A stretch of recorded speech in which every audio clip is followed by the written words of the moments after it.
नमस्कार दोस्तों, मैं जनमार्ग न्यूज़ से सौरभ सोनी मुख्य समाचार के साथ। कोरोना वायरस ने दुनिया भर में कहर मचाने के बाद अपना रंग बदलना शुरू कर दिया है। चीन में कोरोना वायरस के 42 नए मामले सामने आने के बाद देश में संक्रमित लोगों की संख्या शुक्रवार को 81,907 हो गई है। नई आधिकारिक सूचना के अनुसार इन लोगों में वायरस के बुखार, खांसी या गला खराब होने जैसे कोई लक्षण नहीं थे, लेकिन ये जांच में कोविड-19 से संक्रमित पाए गए। इसके साथ ही देश में ठीक हुए लोगों को भी दोबारा जांच शुरू कर दी गई है, ताकि इस घातक वायरस को दोबारा लौटने के रास्ते बंद कर दिए जाए।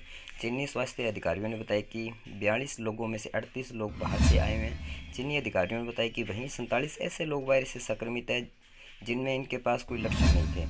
इनमें से 14 विदेश से आए लोग हैं। चीन के स्वास्थ्य आयोग ने शुक्रवार को बताया कि देश में कोविड-19 के 42 नए मामले सामने आए हैं, जिनमें 38 बाहर से आए संक्रमित हैं।